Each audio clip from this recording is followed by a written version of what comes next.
It would always help, wouldn't it, if I took my mute button off first thing. Good morning, good evening in Europe and in the Antipodeans. That's the Southern Hemisphere for the rest of you sort of oi polloi down that neck of the woods. Criminals that we once sent who are now sending everybody back to work in our bars, it would appear. So good morning from the Northern Hemisphere, good evening from the Southern Hemisphere, good whatever you are in the world, and welcome back to the Insight Exchange TV. I'm Joe Shep, delighted to be joining you from Ireland, and as always with my co-host from Barbados, Suzi Manley. How are you, Suze? I'm great, thanks, Joe. How are you? Yeah, we're good. Well, today we're into episode 3 of our 4-part Communities and Nostalgia series, Where We Belong. This episode is called Remember When, Why Nostalgia Connects Us. Now, nostalgia, Suze, is a very funny thing. On the surface, it can look very simple, can't it? Old songs, old television programs, old photographs, old adverts, school memories, things that invoke I don't always like the word nostalgia. I think it's recognition. We recognize from another time. Favorite sweets, Saturday morning telly, family routines, the places we grew up. The things that seemed, the things we all seem to know, to watch, to sing, to quote, to eat, to wear, laugh about. Things that we haven't seen for 40 years that we can still remember now clearly. And I can't remember what I did, an hour ago. But underneath all of that, there is something much deeper going on, because maybe we don't miss the past because it was perfect. Maybe we miss it because people felt easier to know, easier to reach, and easier to belong to. You know, we had a tribe, we had a community. And that, for me, is where the conversation gets really, really interesting, because nostalgia is not just looking backwards. It's about that identity, Suze. It's about the memory. It's about the belonging. It's about all those small emotional triggers that take us straight back to a moment, a place of person, a feeling, a version of ourselves that still matters. So please keep it right here tonight on the Insight Exchange, episode 3. We're talking all things for this week and next week, all things nostalgia. This is where we stream smarter conversations, where we remember. This is the Insight Exchange.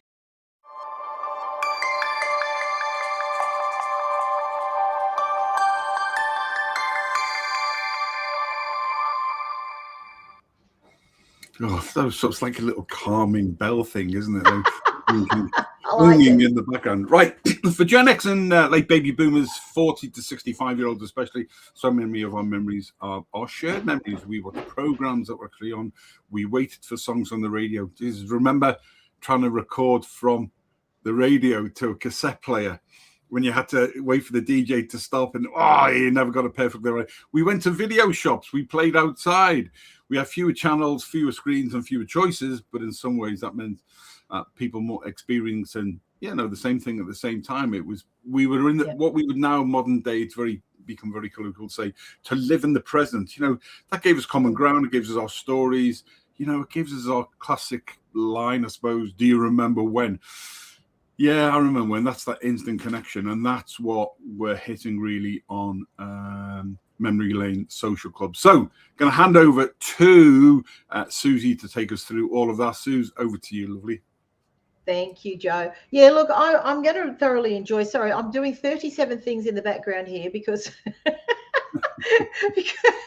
what does the Dare Palmer call them? Octopus arms.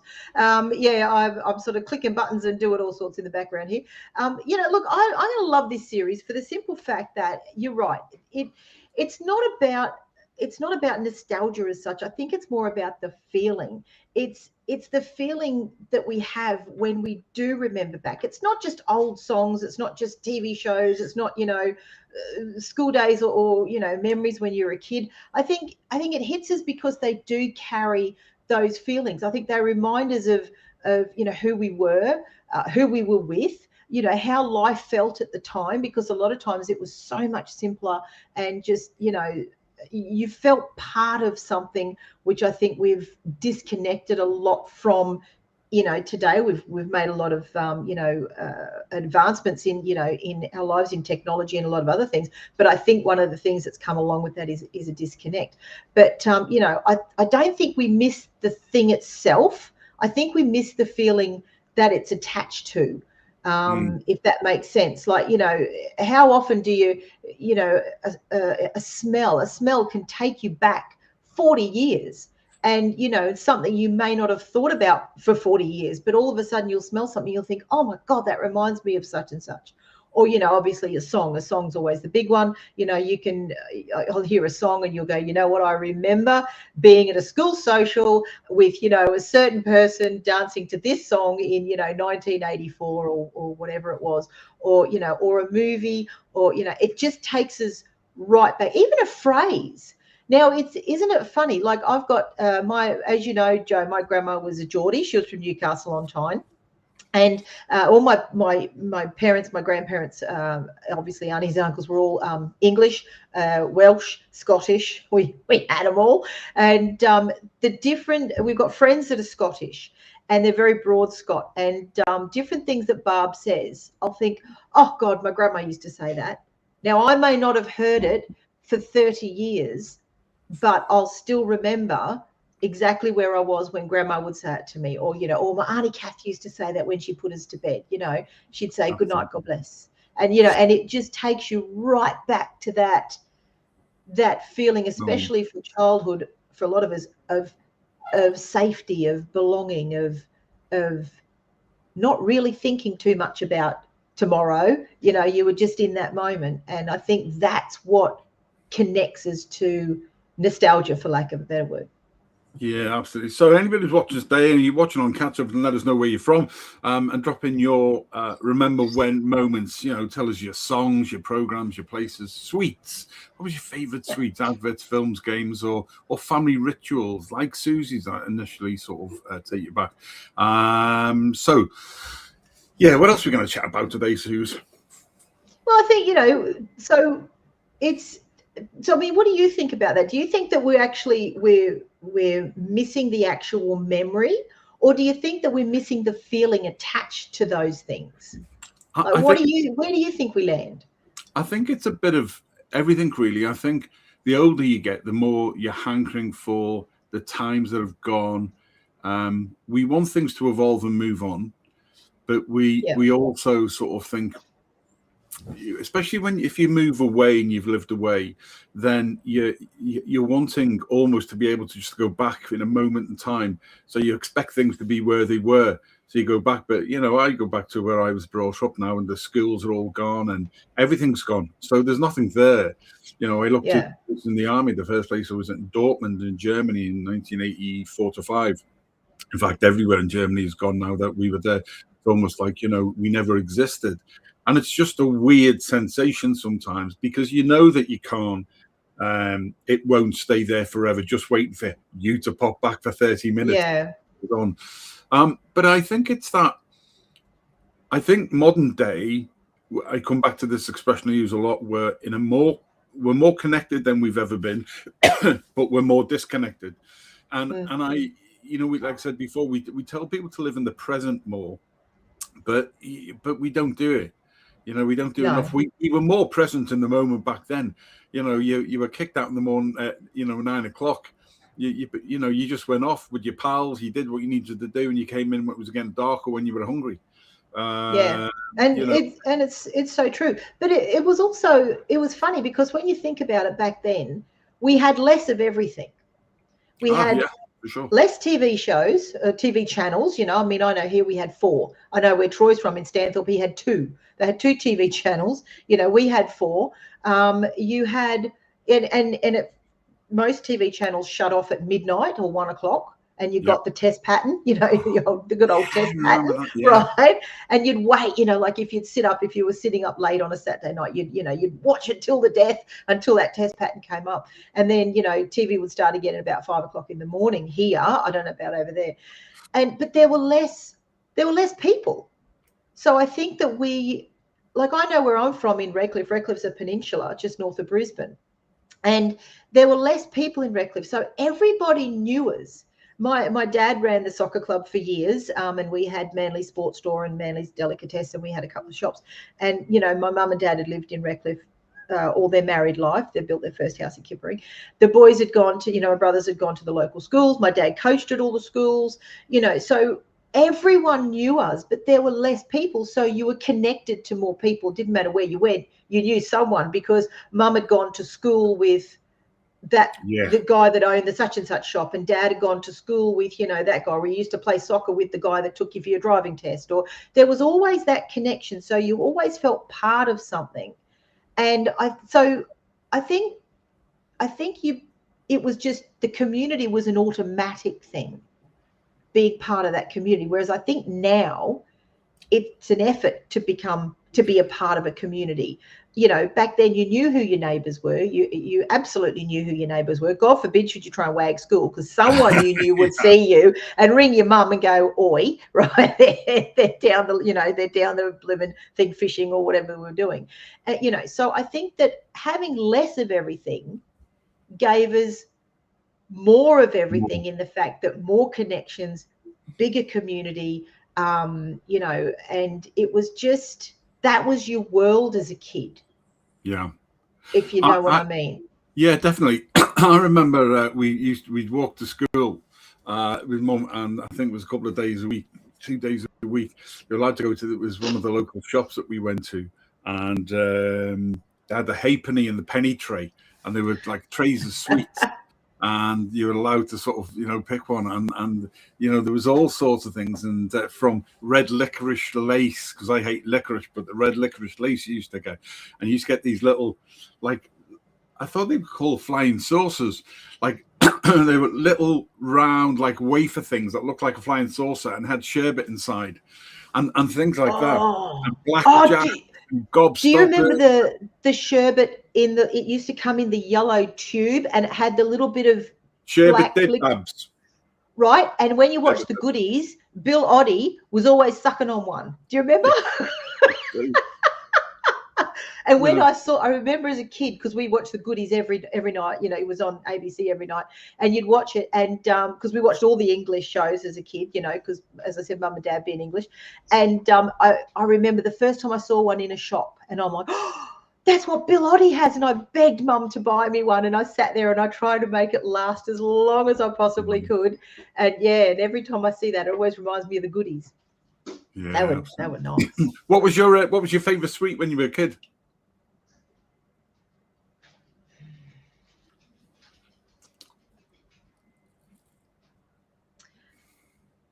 I think it was a tie between, my grandma used to keep, you know, the hard boiled lollies that were in like the icing sugar. They used to come in like the little tins. Okay. So we always used to so grandma always had them in her purse. Like, so if, you know, she'd say to you, do you want a sweet, you know, you want a lolly, and she'd open, and they were like just little hard lollies, but they were always in like I'm sure it was like, it must be icing sugar or whatever. They were the duck's nuts. I love them. And the cobblers, we call them cobblers, and it was caramel covered in chocolate. And when you went to the corner shop, all the lollies were a cent, right? So you go down there with, you know, like your 20 cents or your 50 cents, and you'd stand there for an hour trying to choose all your lollies. But the cobblers were 2 cents. So it was only if you were rich and you had like 50 cents, you'd buy a few cobblers. But they would have had to have been my favourite as a kid. What about you? I used to love cola cubes, a little sort of sweet called cola cubes. So there was like sherbet lemons and things like that, but cola cubes were a little like the sherbet lemons, like a boiled sweet, but it was in sugar. And it was just cola cubes, and anything really which I could make last, anything which had an intense flavor. So now I can still taste that, you know, I'm salivating now.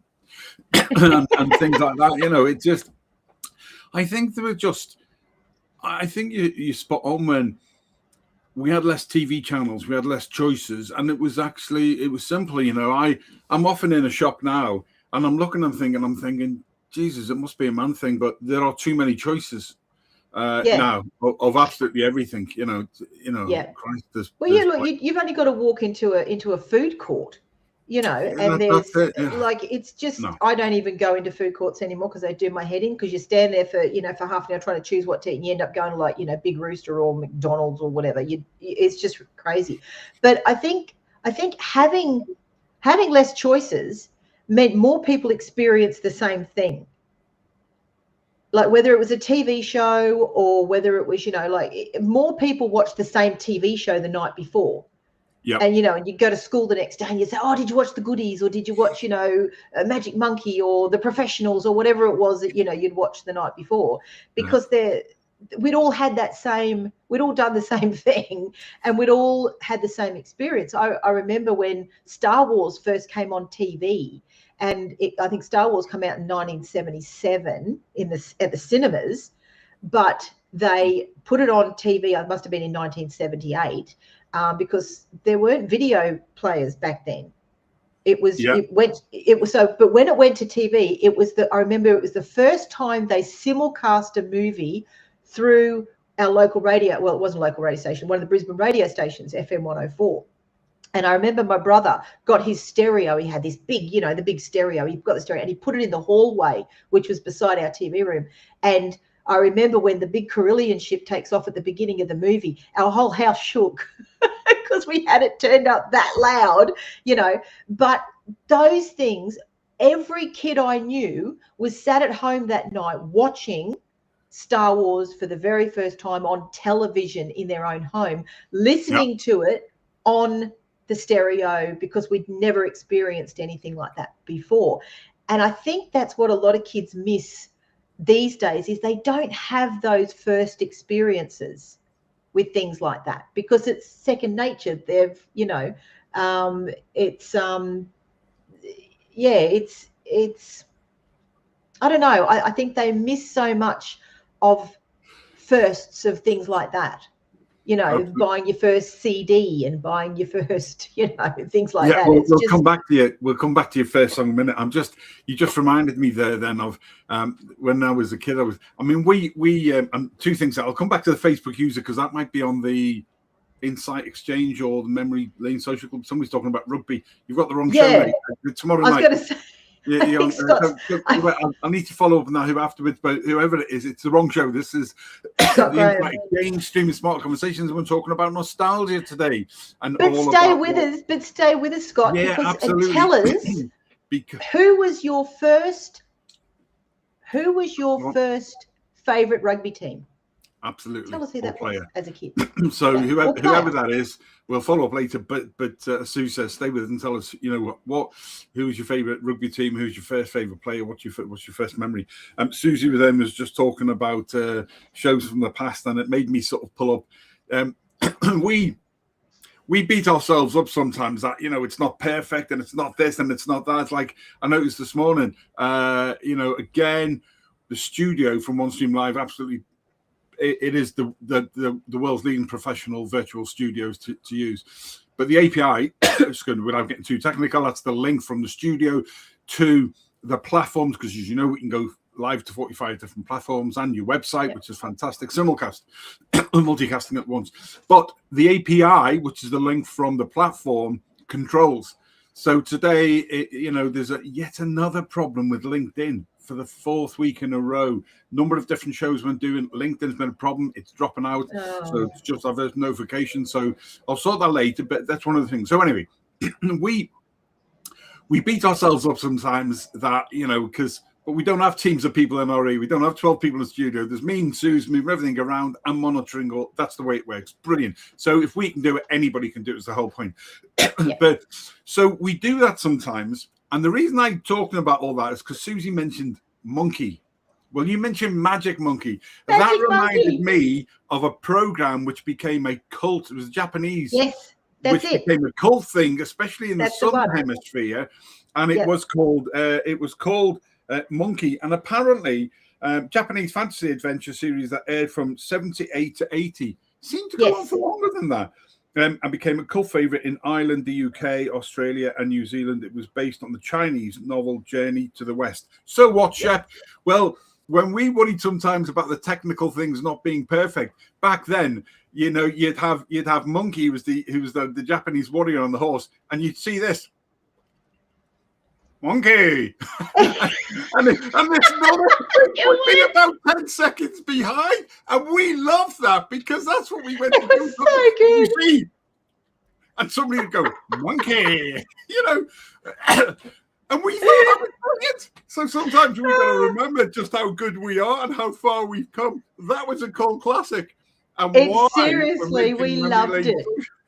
Just, but we yeah, absolutely anyway, there we go. loved Monkey. There's a blast from the past I didn't think I'd remember today, but no, superb. No, and I remember finding out, because you didn't have the internet obviously back then either, so you couldn't Google anything. But I remember finding out that Tripitaka, who was the priest, was supposed to be the boy priest in the show, was actually a female makeup model.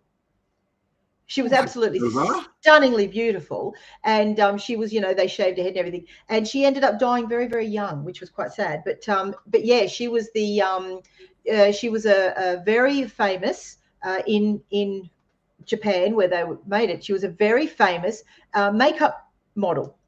And wow. So and they went through 2 Pigsies, which I thought was hilarious. I like the first Pigsy and not the second Pigsy, but I love the first Pigsy. And best show on TV. It actually just recently came on either Netflix or Stan or one of them. And I took a photo of the TV and sent it to my brother. I said, look at what's on Netflix. You've got to get Netflix. It was so bad, but it was so good. Yeah. I mean, and all of those things were much simpler, weren't they? It was we made our own fun. What were the games that you played at school in the playground? Like we played things called Ghost in the Grave and things like that.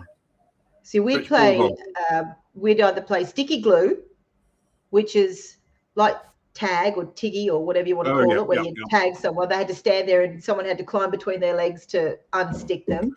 Or we'd have the girls used to play elastics, and you had like just elastic that you put in, like the waist of your pants. So we'd raid all the mothers' sewing kits for all the elastics, and one would stand over there and one would stand here, and you'd start with the elastics around your ankles, and you'd jump in a third person would jump in and out, and they'd get higher and higher and higher, and you had to jump in and out of the elastics till it got really high. It was very simple, but yeah, that's what we used to do.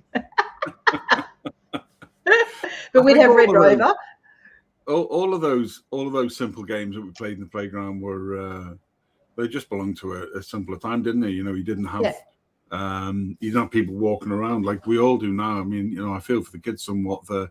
And the physical damage sometimes it's doing, where this I can't remember, it was the Axion link or where the hunched over way. When you're looking down at your phone like that, we do, the posture is bad, and you look you below your heart, so you're putting more pressure on. So longer term, I think that it's so hard, because like years ago, if you caught a bus or if you caught a train, you'd half the time you'd end up chatting to the person next to you. If you were sat next to someone, you'd chat to them. I caught a train. I hadn't caught a train for years, and I caught a train. I was going to a seminar in Brisbane, and I said to Troy, I'll just catch the train in, because trains here are 50 cents. That's it, 50 cents. No matter where you're going, 50 cents. And so I said to him, I'll catch the train in rather than drive and park and do all that sort of stuff. And I remember sitting on the train, and my phone was in my bag. I didn't have my phone out. I was the only one on that carriage that was looking out the window. Now, I understand that, a lot of those people travel the same route every day, but no one was reading a book. No one was reading the newspaper. No one was talking.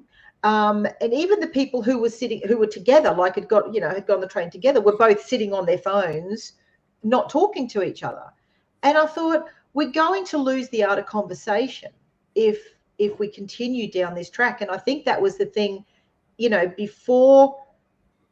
And don't get me wrong, I love technology. You know me, Joe. I absolutely love technology. I love my AI. I love anything techie. But I make a point, if Troy and I go out, my phone, I won't take my phone with me. He'll have his on him just in case, but I'll say to Mum, if you need us, bring Troy's phone. I won't take my phone with me.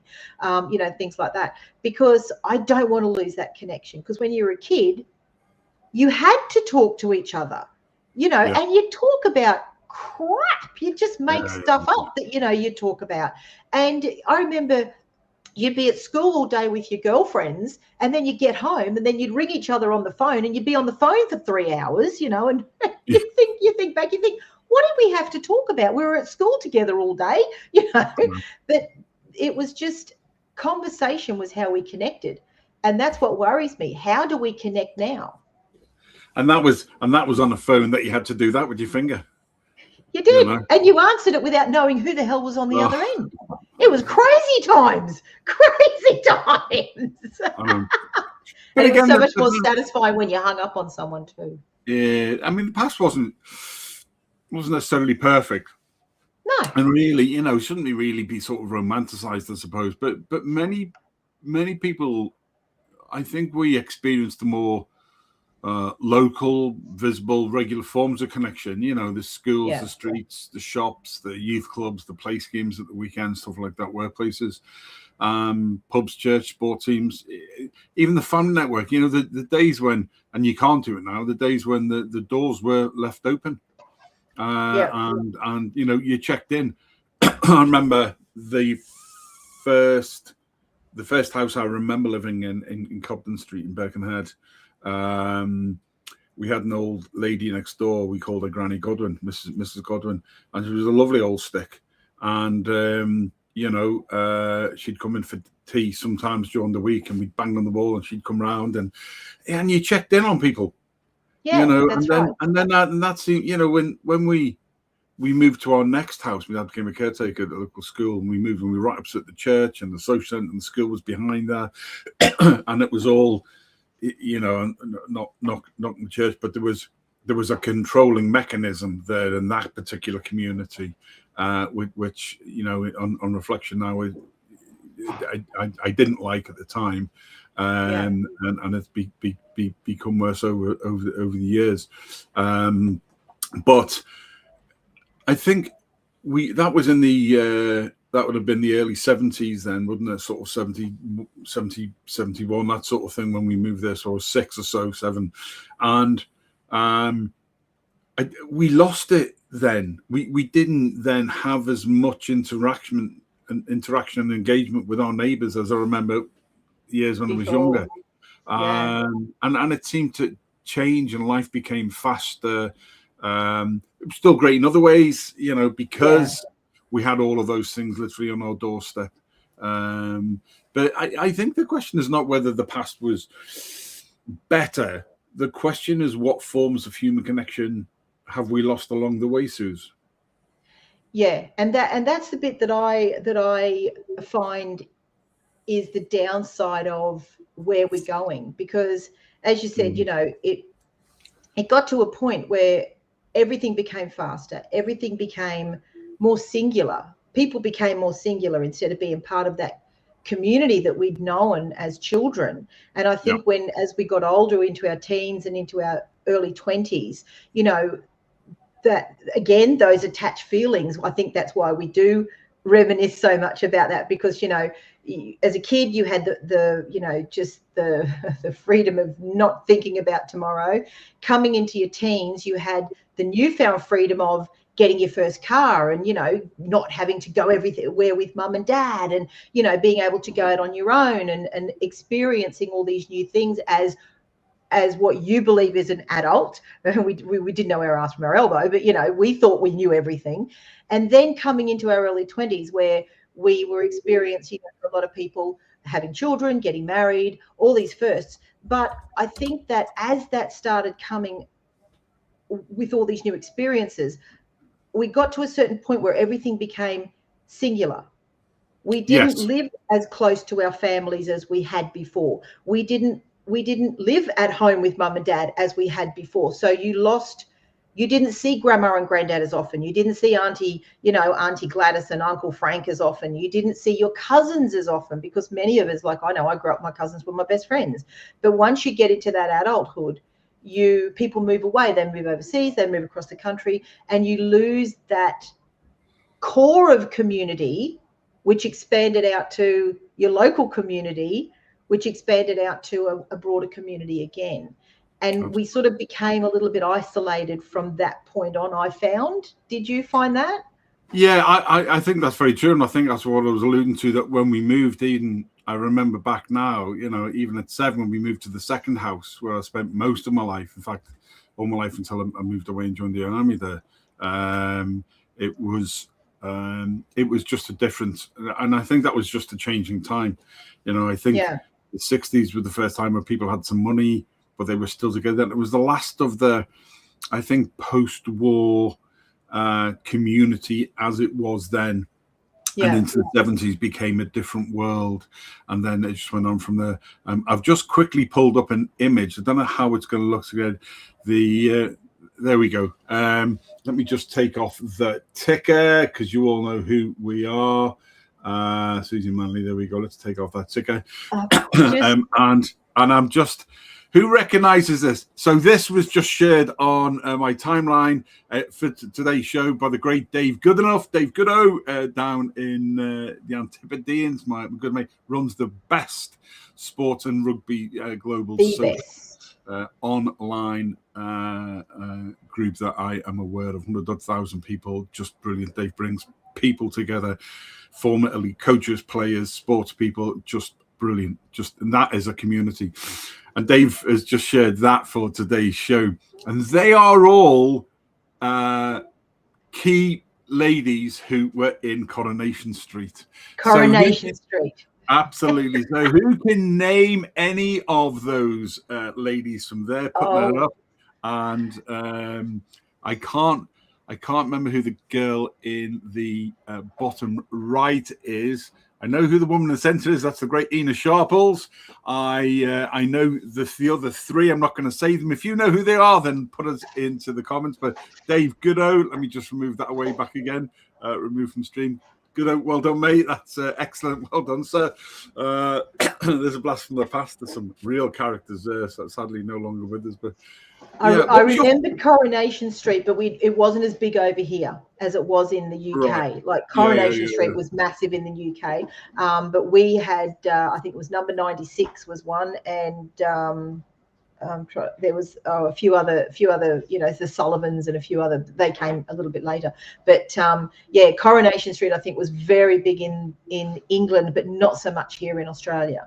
Yeah, it's still going, I think, now, Corrie. Yeah, it is. I think it has to be the longest running. I think that and EastEnders were the two longest running soaps in the UK, weren't they?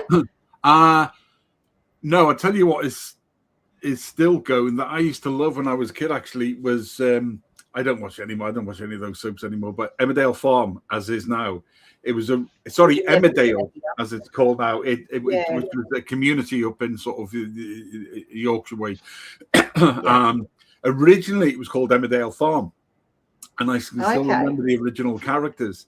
And it was based around this family farm and the community, and it was brilliant. And then it became Emmerdale, and then it got all very fucking stupid with planes crashing into the fucking. Excuse my language, you're getting excited. They always do, don't they? I mean, they planes start crashing off, into the pub and cows exploding, and what I think to myself. What you look in the middle there? Look at how stern she was. Look what the great Ina Sharples have said to that malarkey. The Coronation, all of them, you all went the same. They're all clickbait rubbish. But there we go. What was your favourite TV show when you were younger? Oh, when I was younger, it depended. You always had Saturday morning cartoons. We always had like the Jackson 5 cartoons, and you had the Monkeys, and you had things like that. But I think my favorite memories from TV as a kid was the shows we used to watch together as a family. Yeah. And again, like I said, Mum and Dad being English, we watched all the English shows. So we'd always watch Dave Allen. We'd always watch Benny Hill. We'd always watch Dick Emery, good old Morecambe and Wise, the two Ronnies, Porridge, which I've actually been watching on BritBox. We've got BritBox on one of our streaming services. I've been watching Porridge from the get-go, which is just bloody brilliant. Open All Hours was another one which we love. Fawlty Towers, of course. And we would sit down as a family and watch those shows and the reruns and the reruns and the reruns for years. And for years after, if there'd be a situation where someone would say a line out of one of those shows and you knew exactly what they were talking about, it was normally Dad, like he used to quote Basil Fawlty quite often, and but it was just something that we did together as a family. And I think for me that was my favorite part of watch, because we weren't allowed to watch TV during the day as kids. TV was never on. We only turned it on after we'd had tea, and I could watch Saturday morning cartoons, and that was it. After that, it wasn't turned on until on a Sunday night I'd get to watch a little bit of Countdown which was the music show that we had on a Saturday and Sunday night, a little bit of countdown. Then Dad would watch Sunday Night Football, and then I'd catch the last half of Disney. So I never saw a full Disney movie until I was in my teens. I only saw the last half of all the Disney movies because Dad was watching the football on Channel 2 on Sunday Night Footy. So, but we'd all sit down together and we'd all watch it and we'd talk and we'd laugh and TV was never on when we sat down for tea. I don't know about your household, but TV was never on. We'd sit down at the table together for dinner, and that you talk about your day and everything else, and that was just the way we did. The same for breakfast. We always sat down at the table together for breakfast, and so it was just those things that kept us connected. Even when we were watching TV, we were still connected. What the rise in online communities, and I use that word loosely for some of them, and that's not to knock them, to promote us, but the reason why we set up Memory Lane Social Club was based around something that was definitely people had been saying to us was lacking, that we wanted as well. So there are some groups, 50, there's lots and lots of nostalgia groups and lots of groups, 50s, 60s, 70s and 80s type groups. A lot of it, there's very little engagement in them. They've got huge numbers, but the good ones stand out. But what do you think is the core reason for the growth and for people wanting to reconnect and remember, the times where, you said, we didn't have that much, there wasn't that much money, we had less, but we seem to have more in other ways. What do you think the main core reason is for the growth of these now? Look, I really think that we've spoken about. We are Gen Xers and baby boomers, and I think we've got to a point in our lives when our lives have slowed down. Those people who had kids are now empty nesters. A lot of the baby boomers are retiring. A lot of the Gen Xers are getting to a point where, as I said, they're empty nesters. They're looking to do different things in their lives. We've had the big houses and the cars and the businesses and the jobs and going hell for leather because we had a family and we wanted, bought our new first house, and everything was just full on. And I think for many of us, a lot of people have been through divorce, and so that simplifies things very quickly because you lose half, if not more, of what you built. So you have to sort of pull back. And I think it's just a natural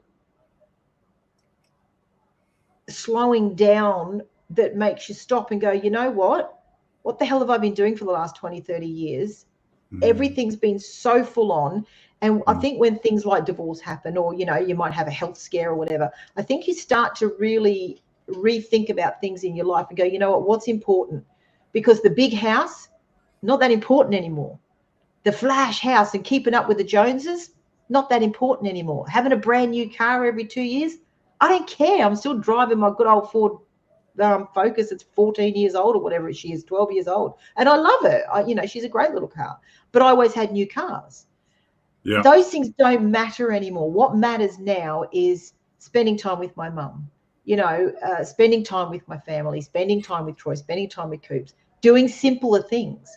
And I think that makes us stop and slow down. And the last time we did that was when we were growing up. So I think it makes us remember. Does that make sense? Like it's sort of I don't know whether it's coming full circle or what you want to call it, but it's reminding us of parts of ourselves that we forgot were still there. Yeah, I think COVID reminded Gen X and Boomers especially about the times that we had when we were close, because you had to spend those times together. But after that, I think there's a cohort of those people who want to continue that slowness. You're absolutely spot on. That slowness. Whereas the rest of the world's getting even faster, trying to play catch up for the perceived time that they lost, and realizing that, unfortunately, they'll get to the point where something health-wise does hit you or your loved one, or something will happen. You'll wake up one day and you'll just think, you know what, I don't want to be in that pace anymore. I don't want to That's be right. around a lot of these. People say to me that your life online is all the time. It is, but I'm picking and choosing what I do now. I've recently in this last week left majority of the rugby clubs online that I'm in. I'm only in now about 10 from the 70 or 80 that I was in. And the reason being is because they've just become horrible places to be. They are not nice communities full of keyboard warriors and things.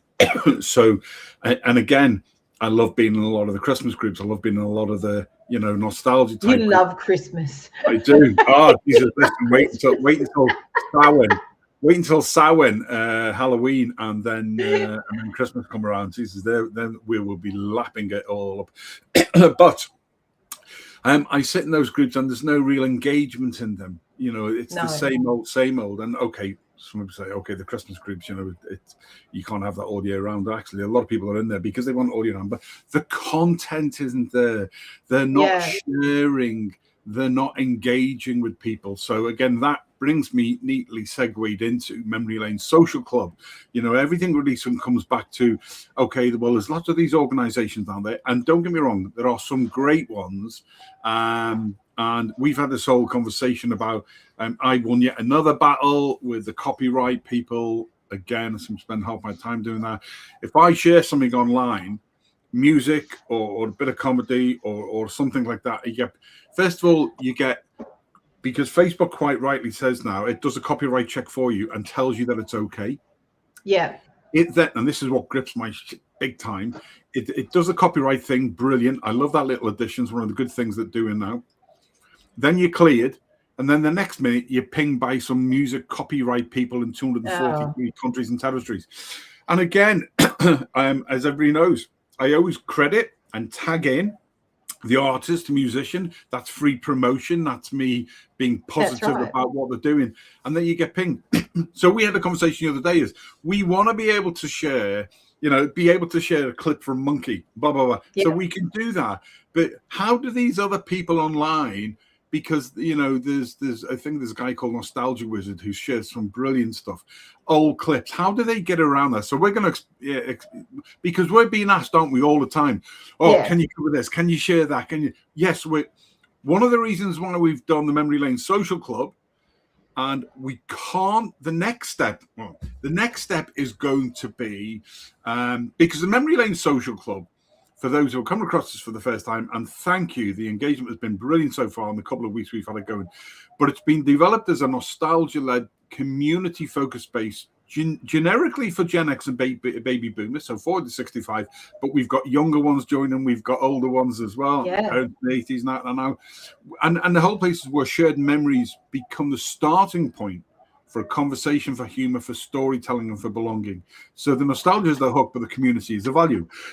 Now, one of the things that we're going to do is we're going to form a private online paid members club. And we make no apologies for saying it's a paid club because we give our time, we do all the research, it's providing a service. So that's we get that elephant in the room out of the way, first of all. If you don't want to join, but it's going to be pennies to join. Absolutely pennies to join.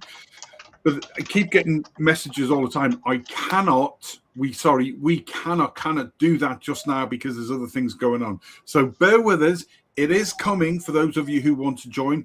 There will be a Founders 100 grouping for when we first start. I've just added the link to the page, the Facebook page, for people to come and follow us to start with, and then we'll be able to guide people as we go. Because this is going to be great. Brilliant. There we go. Memory Lane Social Club. So come and join us, follow us, engage with us, tell us who you are, tell us what you're looking for as well. So the private members club will come. We just need some more time to clear some of the other projects that we're doing, and then we will start looking at this. It might not be until sort of January time, and we are looking to put together the first 100 people in a founders. The Founders 100, and those Founders 100 will pay a set amount to join, and that's them for life. And then anybody who joins after them, there'll be a small monthly fee, $5 or $10 or something ridiculous like that. But one of the things about Facebook, nothing against Meta, all the same, is that any post you put up only gets shown to between 1% and 3% of your followers. So very few people will get to see it anyway. So the engagement we've got is massive for us based on that. So, but having a private members club on our own site will mean that 100% of the people see 100% of the content 100% of the time. It's a safe, it's a secure environment, and that's why we're building that. But please bear with us for now. Suzi. Yeah, no, we'd love for you to come and join us. So click the link in the comments that I've put on the. If you're watching on Facebook, go to the Inside Exchange. I will add the link to other places that we're streaming, because we're streaming in quite a few places. But the thing is, I think we're building this for people who want to get back to a true community, a positive community, a supportive community that's not full of absolute tools and tossers that are sitting there having a go and jumping on you every time you say something or you whatever. And we'll talk about all sorts. It's not just going to be about nostalgia. We're going to talk about all sorts of things. We're going to have all sorts of different events and different activities that will happen that we hope people will get involved in. And we'll jump on every month and do have a bit of a live session and have a chat to people, and we'll have guest speakers on, and we'll we just want to create somewhere that's not on Facebook, that will be a private community that you can come and jump in and just enjoy being around other people who don't want to tear you down or have a go at you all the time, or they want to talk about things that, like we said before, it's not so much the things, it's the feeling that we remember from different times in our lives. And that's what we are all looking for, which is why people love these nostalgia and memory pages and groups. And so we want to be able to create a space that you guys can come and join us, and you can share your experiences and your memories and your thoughts on whatever it is that we're talking about. But we're going to come together in a really, really positive, engaging environment, and I can't wait. I can't wait to get this set up. I think it's going to be something that's going to be really special, because I think everyone in the community will be there for the right reasons, and we'll all be of the same mindset that we just want to sit down and have a good old chat, and just what we used to call it, shoot the shit, and just talk about all sorts, everything and anything and nothing, and who cares, and and just share our lives. And it's going to be global, because as you guys know, Joe's he's in Ireland and I'm down here in Australia, in Queensland, Australia. So we're going to have people from all over the world come in to join us, and you just don't know where those connections will lead. But I think it's going to be a fantastic experience, and I can't wait. So so go and follow the page, and we'll keep you updated, and we'll get things set up, because we've only had the page set up for a couple of weeks, haven't we? Yeah, no, it was good. I was just seeing that. I was just, because Facebook, you have to give your permissions to Facebook, so we can see on Facebook. We can't always see in the studio. Again, it's the API thing, not the studio. The Facebook user. Well, I missed the start. Yeah, it's Roz. Hey, Roz. Roz, how are you? You can go back Stephen to the beginning. Healy's joined us too. It's going to be there, and me too, Roz. That's great. Stephen Healy. Stephen, we are long overdue, sir, a catch up. I hope that you and Angelica are well, and our best wishes to you all. So listen, that's we've got episode 4 next week, haven't we? We do. We would like to invite a guest on. Suzi, what are your thoughts? Go on, tell us. Who do you want? Yeah, look, I'd love it. I think we're going to be talking about can nostalgia help us create community again, and so we want to, we have our thoughts and we share our thoughts with you guys, and we love that. But we'd love for you guys to come on and join us as well and share your thoughts. And it's great that we have people commenting in the on the posts. That's awesome. But we'd love to see your smiling faces and have you come and join us in the studio. And even if you only want to jump in for 5 minutes and have a quick chat and then jump out again, and someone else can jump in and give their 2 bobs worth, and they can jump out again, and but that's what community's about. That's what connection's about. And we'd love for you guys to come and be part of what we're doing, because we're pretty passionate about it. And but before I forget, Joe, I have to say, if you're watching this on YouTube, or if you're not watching it on YouTube, I've put the link to our YouTube channel, the Inside Exchange YouTube channel, in the comments of I think most of the lives. And so jump over to our the Inside Exchange YouTube channel and make sure you subscribe there as well, because the Memory Lane Social Club is actually a group that is created by the Insight Exchange. So it will fall under the umbrella of the Insight Exchange. So we'll keep you updated and let you know. But make sure you go and subscribe. And if you haven't already, make sure you go and follow our Memory Lane Social Club page. And, if you have suggestions on there as to what you'd like to see in a community or what you're looking for in a community that you haven't found yet, whether it be on Facebook or Instagram or LinkedIn or wherever, wherever the groups are that you're a part of, then, by all means, contact myself, contact Joe, go and comment on our posts and let us know what you're looking for, because, we want to be able to create something that everybody's going to feel welcome, feel safe, and feel a part of. Yeah, absolutely. That's the end for today. You know what? I could literally sit for hours.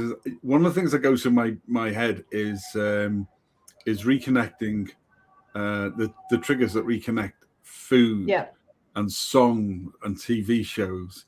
And it's just like Dave Godot putting up the image of the ladies from Coronation Street, or you mentioned a monkey, and then in my head, I'm jumping around the place going, monkey. It's just stupid. But I'll be going around the house. I'll be going around the house on my own today, going talking to myself as monkey. I mean, that's. Do you know what I can hear as soon as when you put up monkey? All I could hear was Pigsy go, "Oh, monkey," and you go, "Oh, Pigsy, you're so disgusting, Pigsy." Exactly. And then there's 30 guys attacking him, and he'd be stood there, and they'd be standing in the background just doing this, because they'd all wait their turn instead of. Listen, absolutely brilliant. I loved it. Two final points before I'm going to give you the final point to you, but two little things before we go. Rod, Stephen, maybe you'd like to join us next week. Let us know, and then we can arrange that for next Tuesday, 10 a.m. UK and Ireland, 7 p.m. AEST. That's Australian. Is that Eastern Standard Time or AEST? Yep, Australian Eastern Standard Time. Yep, 7 p.m. Get me with my my knowledge of the world clocks. I don't know who's saying this, but yes, it is. I'm definitely. That might be Stephen or Ross. Yeah, I'm definitely going to go back and watch your other episodes. I've stayed off social media lately and missed your launch. Yeah, listen, mate, I'll PM you and we'll arrange a catch up. My good friend, always a pleasure. Taught me everything I know. The great Stephen Healy on live streaming. But yeah, so the things I think for today and moving forward are times weren't perfect. They shouldn't necessarily be romanticized. We don't want to change history, but we want to remember the good things. And listen, we are on this earth for a good time, not a long time. Interestingly, I listened to you reel off all of the shows and things before that you used to watch and love. 98% of those now would get us cancelled. And you know what? We don't give a rip. They so would. We don't care. We don't care. We are going to find clips. We're going to find ways around. We're going to share that stuff. So whatever it is that you want to see, and let us know, and we will be able to go that, because they are. It's about talking about people and times. It's about talking about identity. It's about talking about belonging. It's those moments when definitely things felt more shared, more familiar, and more connected. Doesn't mean the past was perfect. Like I say, it wasn't. Any generation has difficulties.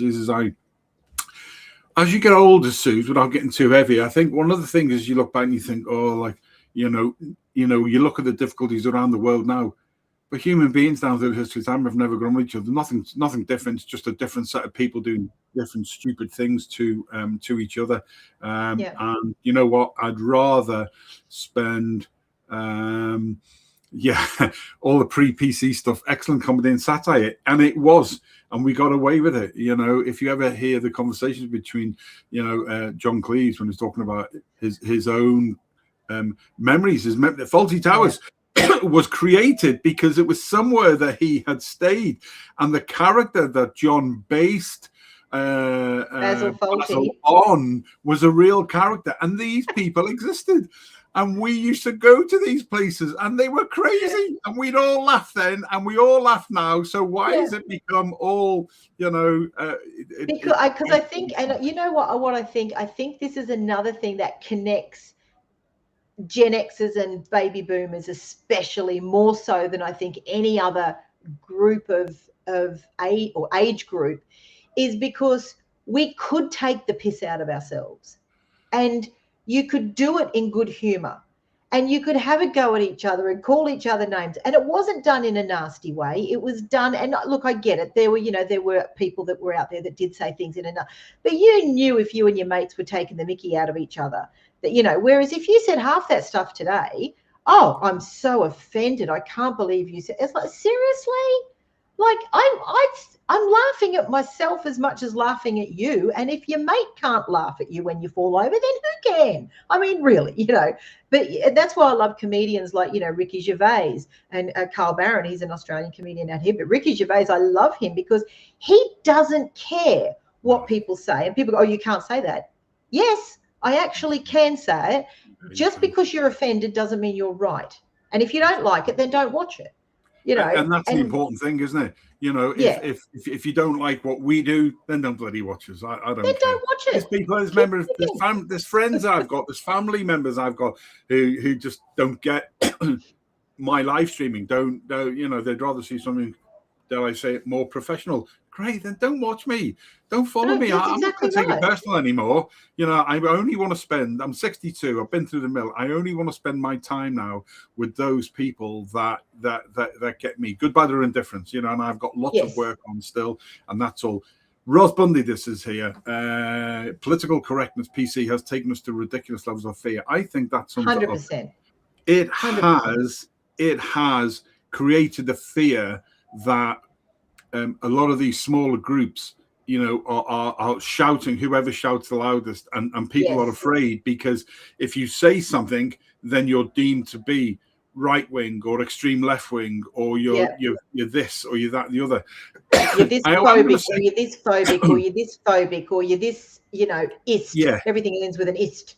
And thankfully we still have the choice we still have the choice to choose. Suzi, I'm going to leave the last word to you before we shoot. Next Tuesday, 10 o'clock UK and Ireland, 7 p.m. AEST Australian time, will be episode 4 and the second half of the Nostalgia series, and we will get you one or two guests on as well. So let us know who is interested, and we'll do that. But Suzi, across to you.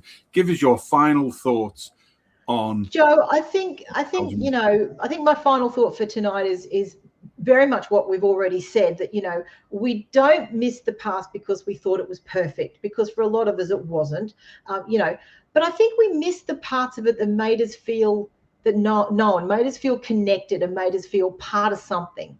And those are the times that shaped us into the people that we've become today. And I think remembering what connected us back then, remembering how it made us feel. And I think now that we're at a certain point in our life, I think we have to ask, how do we bring some of that connection back in a world that's moving so fast and moving so quickly? And, how do we get that connection back and realize how important it is? Because, humans by nature, we're pack animals. We really normally don't like being on our own for too long. We like engaging with other people. We like, but as you said, they've got to be your people. I find it severely draining when I'm talking to someone who is just so blinkered. And, I love talking to people who have different opinions to me. I love it because if it's a respectful conversation, then you can really connect with that person. And you might just learn something if you stay open-minded. They still may not change your mind by the end of that conversation. And you might say, look, I still don't agree with you, but I absolutely understand where you're coming from. But you know what? Thank you for a fantastic conversation, because you have given me some things to think about. Whereas I think when you do get shouted down, then no one's listening, because, everyone just wants to be right instead of wanting to look at things from a different perspective. And I think that helps us connect as well. So I think finding those right people to have those conversations with, whether it's a friendly conversation or a political conversation or a religious conversation or whatever it is, finding those right people and finding the right community is the key to coming back and staying connected and, you know, not feeling so alone in a world where we have become very, very disconnected, which is what you said at the beginning of the show. So, you know. And Roz has just found the chat here on YouTube, so we can see her. Whereas Facebook is a different set of rules. We don't make them; they do. But Roz, great to see you. There you go. Just found the chat Roz. here, and she says hoping to make it next week. Listen, come on the show and be our guest, and Roz next week. Come and chat with us, Roz. Suzi will reach out to you. So to everybody who's watching I know today, you love a thanks chat. very much. Come, and I'm just going to stick that up. I'm just going to stick up this one more time. Go to the Insight Exchange on our YouTube channel, and please subscribe there. And here is Memory Lane Social Club. And come and join us on there and tell us sort of what things flick your switch and what you enjoy about sort of nostalgia and remembering, and what you'd like to see as well. Yeah, Ross, I just realized there's the chat on YouTube. Indeed there is. Oh, I do love a chat, love a live stream too. We know you do. Brilliant. So listen, you're welcome to the Insight Exchange, streaming smarter conversation with myself and Suzi Manley in Australia. And the Memory Lane Social Club is a part of it's a project from the Insight Exchange, which has grown very, very fast. So it's an invitation to you to reconnect, an invitation to tell a story, an invitation for you to say, I remember that too. And maybe I think that's why nostalgia still connects so strongly, because underneath the memories, people are still looking for the same things: to be seen, to be understood, to feel part of something, and to belong. That's why it's an interesting stuff for us. Until next week. I just want to ask one more question before we go, and I'd love for you guys, if you're all still watching, to answer this in the comments. And you know, we've been talking about a lot of different a lot of different ages, a lot of different age groups and things like that. But which decade do you think shaped you the most? Wow. Because for me, it was the 80s. I was an 80s child. I went through my teenage time in the 80s because I was born in 1969. And so the 80s were, you know, got my car, got my first radio, got my first job, bought my own records, you know, started going out, doing all that sort of stuff. So for the 80s for me was what shaped me into, you know, leading into my adulthood. as it was, but yeah. So Joe, what about you? What decade was the one 70s. that 70s? Yeah, 100% 70s, and there's some backstories in there, but it was all you know, I was 70s. I went from being 6 to 16. As Ross says, the challenge actually is to remember the memories. Yeah. And she too is a 70s girl. That's what shaped her as well. So good. So we will get you on and have a look at that. And we've got somebody else. Catherine Denning is on YouTube. Yeah, hey Kat, nice to see you. Born 64, great. Yeah, Catherine, 64, Feb 64, me, a Wednesday child as well. There 80s, we go. Thanks. Enjoy this. 80s for her, and she was born in 64. So there we go. And as good as the music was in the 80s, and I still love it today, the 70s, the music is beyond timeless. And I still, every time I get in my car, I'm listening to, you know, Lynyrd Skynyrd and Deep Purple and the Eagles and, you know, Bread and all the Cat Stevens and all those 70s, because having two older brothers, you know, I wanted to listen to whatever it was that they listened to, and one liked heavier stuff and one liked sort of more mellow stuff. So I was lucky I had a combination of everything, and all of those, all that 70s music, that's the jam. You just don't get any better than the 70s music, I don't think. Yeah, absolutely. Born in 59, Roz there. So until still a spring chicken, Roz. Yeah, until next week. This has been this episode 3 of our 4-part Communities and Nostalgia series from the Insight Exchange with myself and Suzi Manley. Until next Tuesday at 10 a.m. UK and Ireland. and 7 p.m. Australia time. It's a goodbye from me. And it's goodbye from him. Good night.